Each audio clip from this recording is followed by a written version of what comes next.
Thomas Mitchell had been standing guard at Buckingham Palace for 3 years, but today felt different. The morning sun cast long shadows across the courtyard as he took his position outside the ornate gates. His red tunic was perfectly pressed, his black bearskin hat positioned precisely according to regulations, and his rifle held at the exact angle drilled into him during countless training sessions. The 26-year-old guard had dreamed of this role since childhood. Growing up in a small village in Yorkshire, Thomas would watch documentaries about the Queen's Guard, mesmerized by their discipline and dedication. His grandfather had served in the same regiment decades earlier, and stories of honor and duty filled family dinners throughout Thomas's youth. When he finally earned his place among the elite guards, Thomas felt a profound sense of purpose. This wasn't just a job, it was a calling to serve his country and protect centuries of tradition. Every morning, he would look at himself in the mirror, adjusting his uniform with reverence, knowing he represented something far greater than himself. The rules were clear and non-negotiable. Guards must remain motionless and silent unless facing immediate danger. They could not react to tourists, speak to visitors, or acknowledge any provocation. This discipline separated the Queen's Guard from ordinary soldiers. They were living statues, symbols of British strength and composure. Thomas understood the weight of this responsibility. Tourists came from around the world specifically to see the guards, to witness their unwavering dedication. He took pride in being part of this living tradition, knowing that his grandfather would be proud of his service. On typical days, the interactions were manageable. Children would wave excitedly, and Thomas would feel warmth in his chest knowing he was creating magical memories for these young visitors. Adults would pose for photos, maintaining respectful distances and speaking in hushed, reverent tones about the history surrounding them. But, lately, something had changed. The nature of tourism seemed different, more aggressive and disrespectful. Perhaps it was social media culture, where anything could become content for online entertainment. Thomas noticed visitors becoming bolder, more invasive, treating the guards like attractions rather than serving soldiers. 3 months ago, a group of teenagers had spent an entire afternoon trying to make him laugh. They told increasingly inappropriate jokes, made faces, and even attempted to tickle him with feathers. Thomas maintained his composure, but, inside, he felt his patience stretching thin. 2 months ago, a man had deliberately stepped on Thomas's foot while posing for a photo, then acted as though it were accidental. The pain shot through Thomas's body, but he couldn't move, couldn't even wince. The man smirked, clearly understanding what he had done. Last month, a woman had tried to lift his hat while her friend recorded the attempt. Security intervened, but not before Thomas felt deeply violated. His uniform wasn't a costume, it represented his service, his commitment, his very identity as a soldier. Each incident chipped away at Thomas's resolve, but he reminded himself of his duty. His superiors praised his discipline during briefings, noting his exemplary record. Fellow guards shared their own stories of difficult tourists, creating an unspoken brotherhood of endurance. Thomas's girlfriend, Sarah, noticed changes in him during their weekend visits. He seemed more tense, less talkative about his work. When she asked about his day, he would simply say it was routine and change the subject. She didn't understand the weight he carried, the constant battle between his human emotions and his professional obligations. His mother called every Sunday, always asking about his experiences at the palace. Thomas would share positive stories, describing the beautiful ceremonies and distinguished visitors. He never mentioned the growing disrespect, not wanting to worry her or diminish her pride in his achievements. But the incidents were becoming more frequent and more brazen. Word seemed to spread among certain tourist groups that the guards couldn't respond, making them easy targets for social media pranks and boundary-pushing behavior. Thomas's training had prepared him for many challenges, physical endurance, weather extremes, security threats. However, no amount of preparation could fully equip him for the psychological toll of being treated as a living prop rather than a human being serving his country. During quiet moments, when tourist crowds thinned, Thomas would focus on the positive aspects of his role. He protected a symbol of British democracy, maintained traditions spanning centuries, and served alongside some of the finest soldiers in the world. These thoughts sustained him through difficult days. But, as he stood at his post this particular morning, Thomas felt an unusual heaviness in his chest. The previous week had been especially challenging, with multiple incidents of tourists crossing lines of basic respect. He found himself dreading certain times of day when tour groups typically arrived. The irony wasn't lost on him. These tourists came to see British tradition and military excellence, yet many seemed determined to break down the very discipline they had traveled to witness. They wanted authenticity while simultaneously trying to prove it was fake. Thomas's commanding officer had noticed subtle changes in the guards' demeanor during recent months. While maintaining their professional standards, there was an undercurrent of frustration that couldn't be entirely hidden. The officer made mental notes to address this during upcoming training sessions. As the morning progressed, Thomas watched familiar patterns unfold.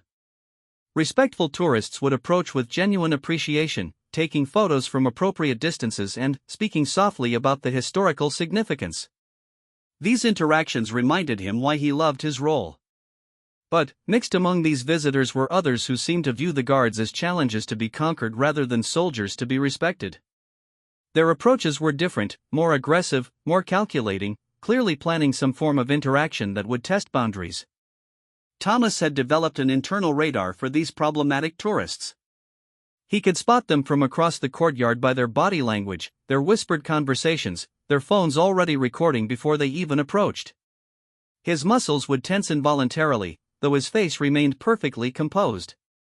The palace attracted millions of visitors annually, and the vast majority were respectful and appropriate. But it only took a few bad actors to create lasting impact on the guards' daily experiences. Thomas tried to focus on the positive interactions while mentally preparing for the inevitable challenges. His training emphasized the importance of maintaining composure regardless of provocation. The guards represented British values of dignity, restraint, and professionalism. Breaking protocol wasn't just a personal failure, it would reflect poorly on the entire institution and potentially become international news. Thomas understood these stakes clearly. One moment of lost control could end his career and damage the reputation of the guards for years to come.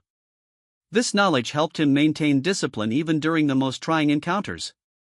But knowledge and emotional resilience weren't the same thing. Every human being has limits, and Thomas was beginning to sense his own boundaries being tested in ways his training had never fully addressed. As the day continued, Thomas maintained his post with characteristic precision. His breathing remained steady, his posture perfect, his gaze fixed forward with unwavering focus. To outside observers, he appeared exactly as expected, a flawless example of British military discipline.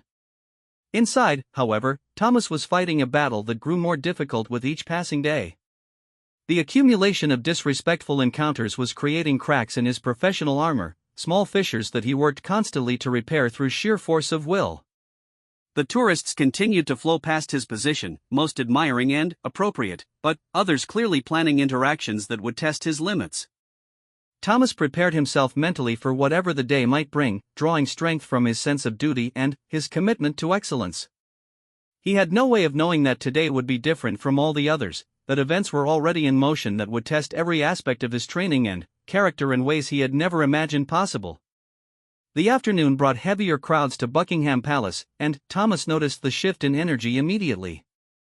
School groups had arrived, mixing with international tour parties and individual visitors. The courtyard buzzed with excitement and chatter in dozens of languages. Around 2 o'clock, a particularly large group approached Thomas's position. They appeared to be university students, maybe 20 or 25 of them, clearly on some kind of organized tour. Their guide was explaining the history of the guards, but Thomas could see several members of the group weren't paying attention to the educational content. Instead, 3 young men at the back of the group were whispering among themselves, occasionally pointing in Thomas's direction and laughing quietly. Their behavior triggered his internal warning system. This had all the hallmarks of a planned disruption. The guide finished her presentation and moved the main group toward the palace gates, but the 3 troublemakers lingered behind. They approached Thomas with the confident swagger of people who believed they were about to do something clever and amusing. "Hey there, soldier boy," the first one said, a tall blonde with an American accent. "We heard you guys can't move no matter what happens. Is that true?" Thomas remained perfectly still, his gaze fixed forward. He had heard variations of this question thousands of times. Usually, tourists would accept his silence and move along. But these three seemed different, more persistent, more aggressive. The second tourist, shorter with dark hair, pulled out his phone and began recording. "Watch this," he said to his companions.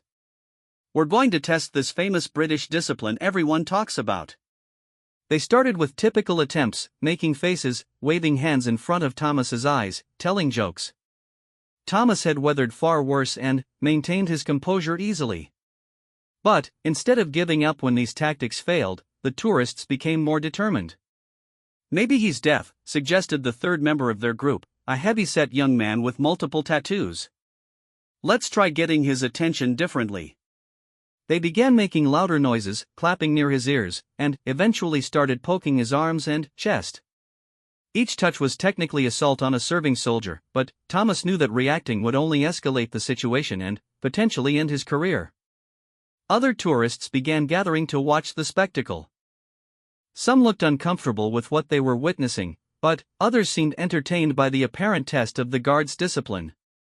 Thomas could hear phones being pulled out, more recording beginning. The blonde leader grew bolder, stepping directly in front of Thomas and staring into his eyes from inches away. "There's definitely someone in there," he announced to his audience. "Let's see what it takes to get a reaction." Thomas felt his heart rate increasing, but his training held firm. He focused on breathing techniques learned during preparation for exactly these situations. His grandfather's voice echoed in his memory, "Dignity under pressure, Thomas. That's what separates us from ordinary people." But the tourists weren't finished. They began discussing strategies among themselves, treating Thomas like he was a puzzle to be solved rather than a human being deserving basic respect. "I bet if we mess with his hat, he'll have to react," suggested the heavyset one. "That's probably against regulations or something." "Or his gun," added the dark-haired tourist. "What if we try to touch his rifle?" Thomas's blood ran cold. His weapon was absolutely off-limits to civilians, and any attempt to interfere with it would constitute a serious security breach. This was crossing from harassment into potentially dangerous territory. The crowd around them had grown larger, creating a semicircle of spectators. Thomas could see palace security in his peripheral vision, but they were dealing with other issues and hadn't yet noticed the escalating situation at his post. The blonde tourist reached toward Thomas's rifle, and, for a split second, Thomas's training warred with his human instincts. Every fiber of his being wanted to step back, to protect his weapon, to assert his authority as a soldier. But regulations held him in place like invisible chains. At the last moment, the tourist pulled his hand back, laughing. "Just kidding." "But did you see his eyes? I think I got a reaction there." The psychological games continued for another 20 minutes. The three tourists took turns trying different approaches, physical, verbal, and emotional provocations designed to break down Thomas's composure. They seemed to view his discipline as a challenge to be conquered rather than professionalism to be respected.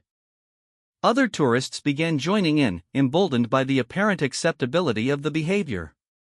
Someone started taking selfies while making faces next to Thomas's stone-still figure.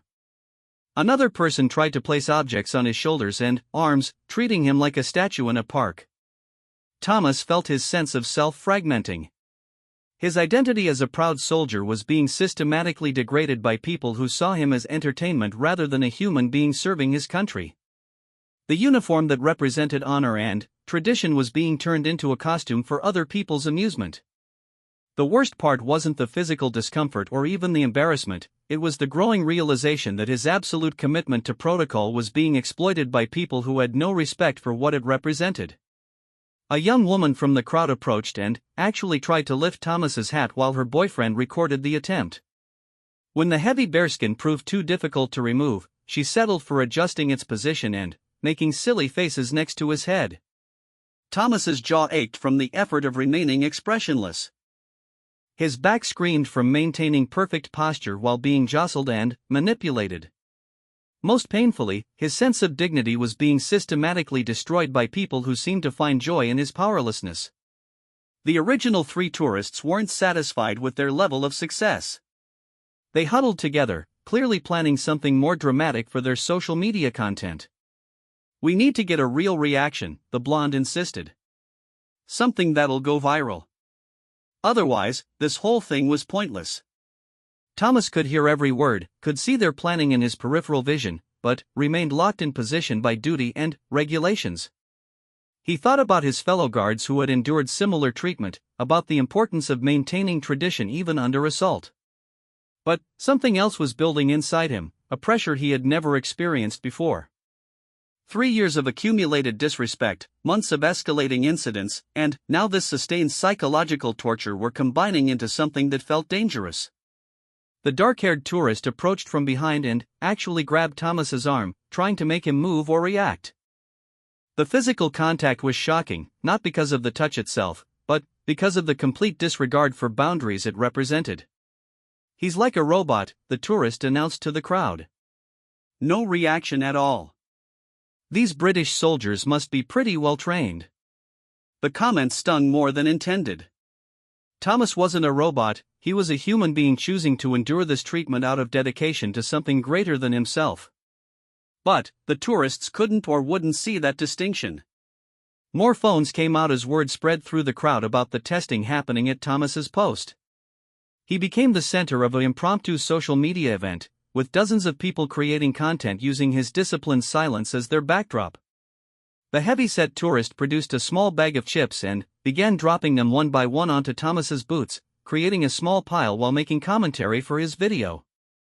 "Look at this," he said to his phone camera. "This guard won't even react if you literally drop food on him." Thomas felt his worldview shifting in real time. His training had prepared him to serve with honor, to be respected as a representative of British military excellence. Instead, he was being reduced to a prop for other people's entertainment, his dedication twisted into evidence of his own powerlessness. The crowd grew larger and more aggressive. What had started as curiosity was becoming mob-like behavior, with multiple people taking turns testing his limits while others cheered them on. Palace security was finally approaching, but slowly, clearly not recognizing the severity of the situation. To outside observers, it probably looked like normal tourist interaction with the guards, enthusiastic but harmless. Thomas knew that help was coming, but he also sensed that something fundamental had changed inside him during this ordeal. The careful balance between human emotion and professional duty that had sustained him for 3 years was beginning to crack under pressure it was never designed to withstand. The blonde tourist was planning one final attempt, something he clearly believed would guarantee the viral content he was seeking. Thomas could see the calculation in his eyes, the complete lack of recognition that he was dealing with a fellow human being deserving of basic respect. As the tourist prepared for his ultimate test of Thomas's discipline, neither of them realized they were approaching a moment that would change everything, not just for Thomas, but for everyone watching, everyone recording, and everyone who would eventually see what happened next. The afternoon sun beat down on the courtyard as the crowd pressed closer, phones raised, expectations building for whatever entertainment was about to unfold. Thomas stood perfectly still, his training holding him in place even as everything inside him screamed that something had to give. The pressure was building toward an inevitable breaking point, and Thomas could feel it coming like an approaching storm. The blonde tourist had clearly saved his most dramatic plan for last. He whispered something to his companions that made them grin wickedly, then pulled out a small water bottle from his backpack. The liquid inside wasn't clear, it appeared to be some kind of sports drink, bright orange and sticky looking. "This'll definitely get a reaction," he announced loud enough for the crowd to hear, building anticipation for whatever stunt he was planning. The phones came up higher, people pressing closer, sensing that something significant was about to happen. Thomas could see the bottle in his peripheral vision, could sense the malicious intent radiating from the group of tourists. His training screamed warnings about liquids being thrown, it could be anything from harmless sports drink to something dangerous or corrosive. But regulations still held him frozen in place. The tourist unscrewed the cap slowly, making a show of his preparations. "Let's see if the famous British discipline holds up when things get messy," he said, his voice carrying across the courtyard. Other tourists began backing away slightly, finally, recognizing that this had gone beyond harmless fun. Several people looked uncomfortable, but no one spoke up to stop what was clearly about to happen. Thomas thought about his uniform, the red tunic that took him an hour to prepare each morning, the precise creases that represented his commitment to excellence, the pride he felt every time he put it on. This wasn't just clothing, it was the physical manifestation of his service to his country. The tourist raised the bottle above Thomas's head, and time seemed to slow down. Thomas could see drops of orange liquid clinging to the bottle's rim, could feel the anticipation radiating from the crowd, could sense that everything he had worked for was about to be destroyed for someone else's entertainment. "Here we go," the tourist announced, tipping the bottle forward. The orange sports drink poured down over Thomas's bearskin hat, running down his face and soaking into his pristine red tunic. The liquid was sticky and sweet-smelling, designed to leave stains and create maximum visual impact for the recording devices capturing every moment. The crowd erupted in gasps, laughter, and excited chatter. Phones pivoted to get better angles, capturing Thomas's stained uniform and the triumphant expression on the tourist's face. But something extraordinary happened in that moment.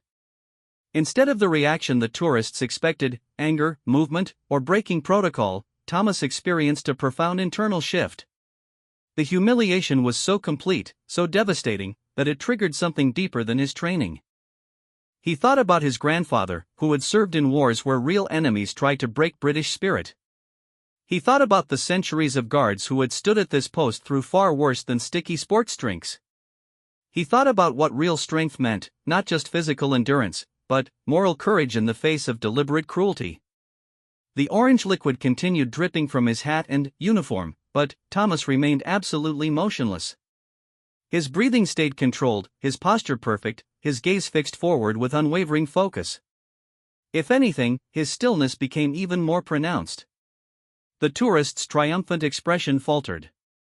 He had expected something: anger, movement, acknowledgement.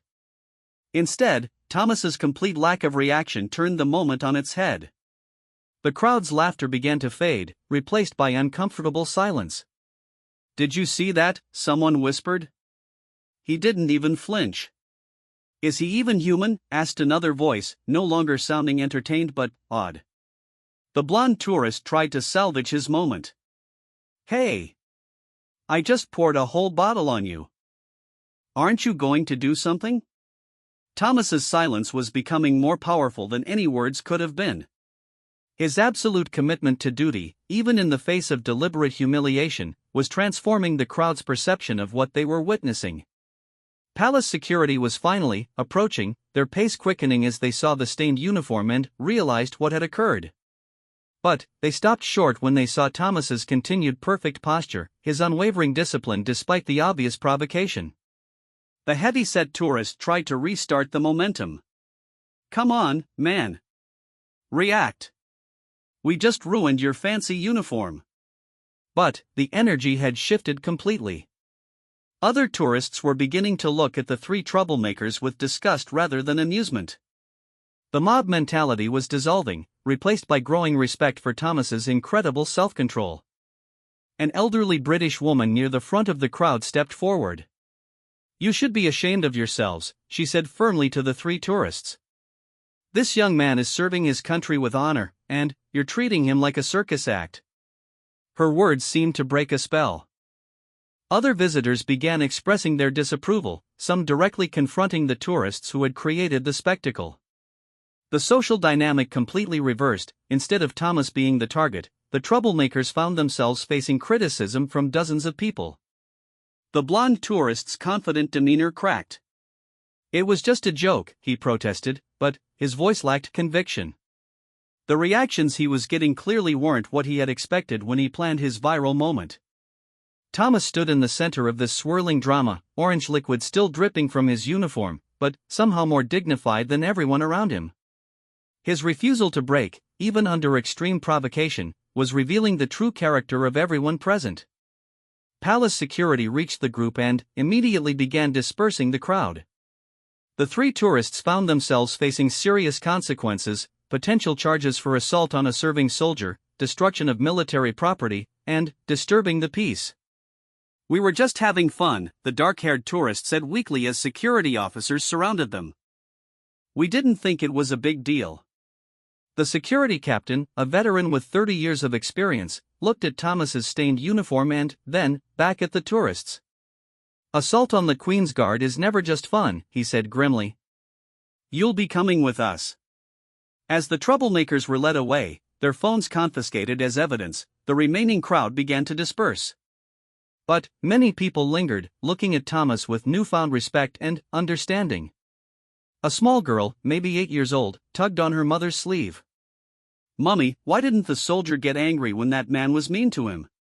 Her mother knelt down to her daughter's level. "Because he's very brave, sweetheart. Braver than most people could ever be." The child nodded seriously, then approached Thomas's position. She carefully placed a small flower she had been carrying at his feet, a gesture of respect and apology for what she had witnessed. Other visitors began following suit. Someone left a handkerchief near his post. Another person placed a small British flag on the ground nearby.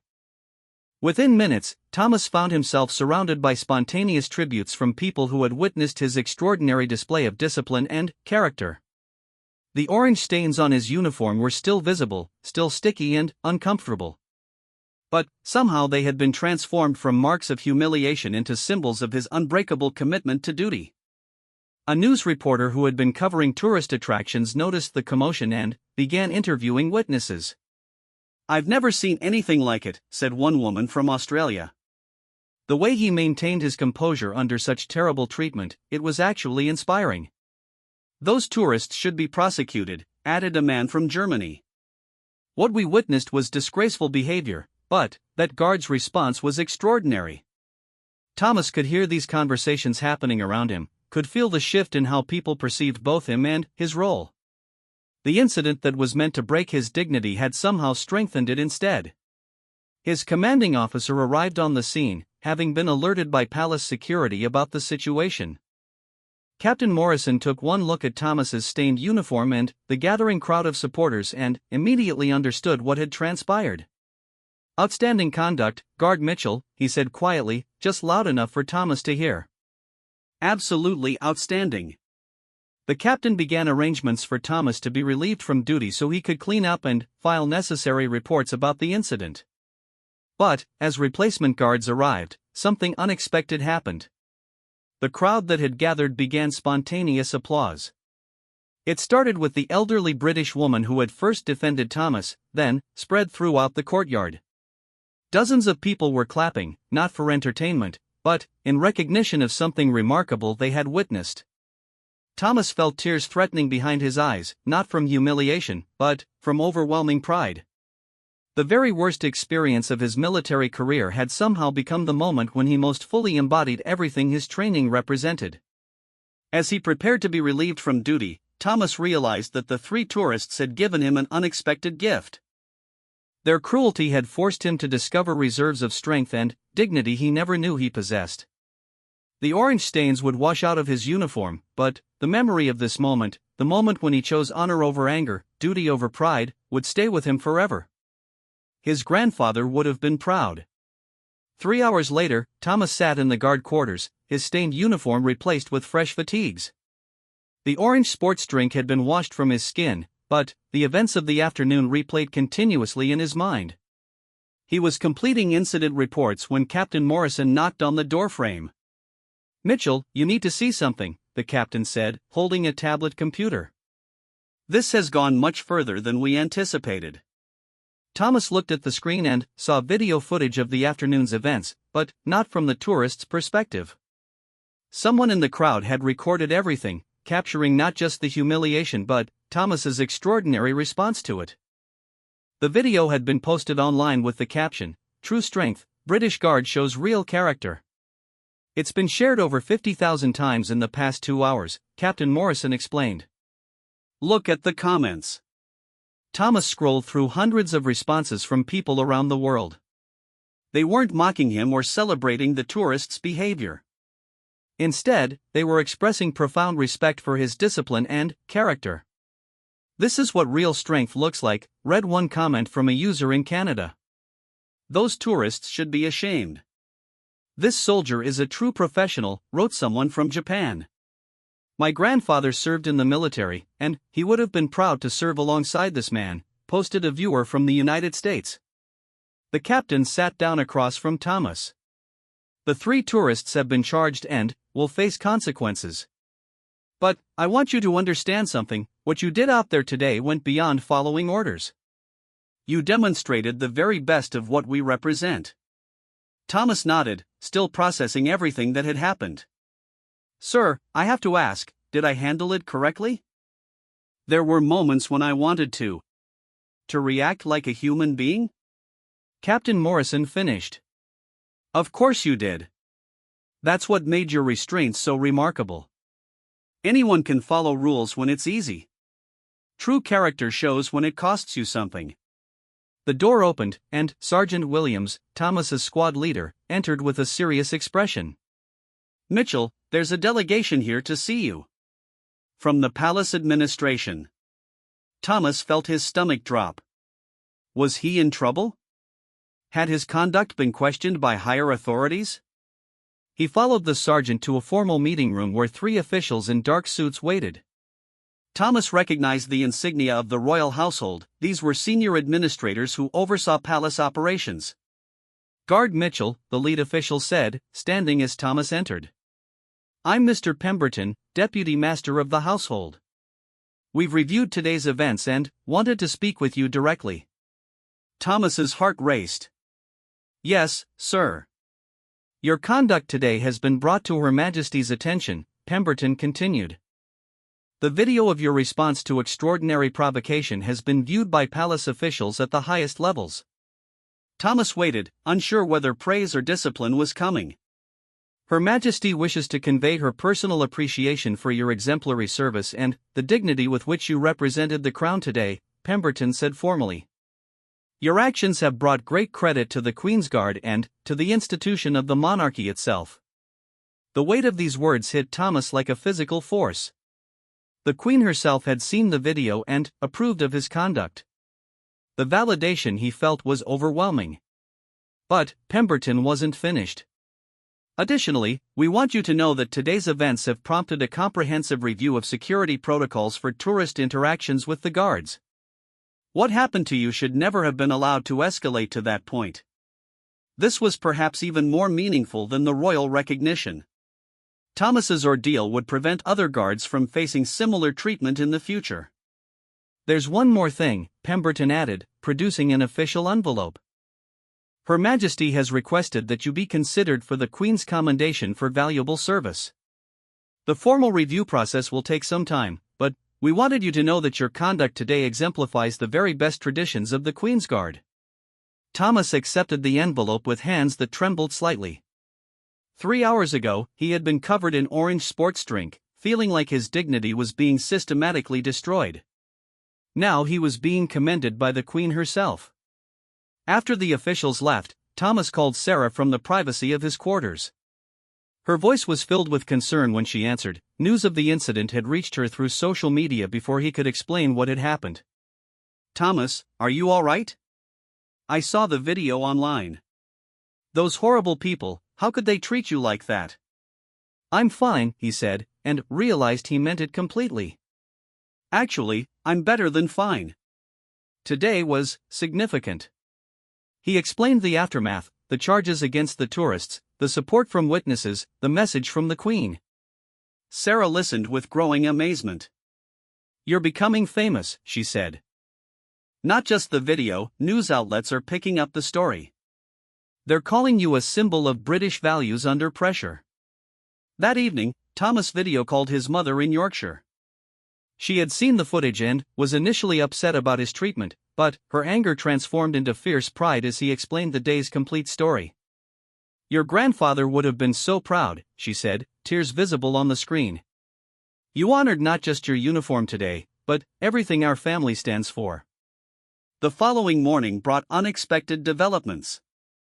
Thomas arrived at the palace to find increased security measures for tourist interactions with guards. Barriers had been installed to maintain appropriate distances, and additional security personnel were stationed to intervene immediately if visitors became inappropriate. More importantly, he discovered that his example had inspired fellow guards throughout the service. During their morning briefing, Captain Morrison read messages of support from Queen's Guard units across London and from British military personnel around the world. "What Guard Mitchell demonstrated yesterday," the captain told the assembled guards, "reminds us all why we serve and what we represent. His conduct under extreme provocation exemplifies the finest traditions of the British Army." The news media coverage continued throughout the week. Instead of being a story about tourist harassment, the narrative had become one of character, duty, and the power of maintaining dignity under assault. Thomas found himself inadvertently becoming a symbol of principled resistance to degrading behavior. Educational institutions began using the video as a teaching tool about character and self-control.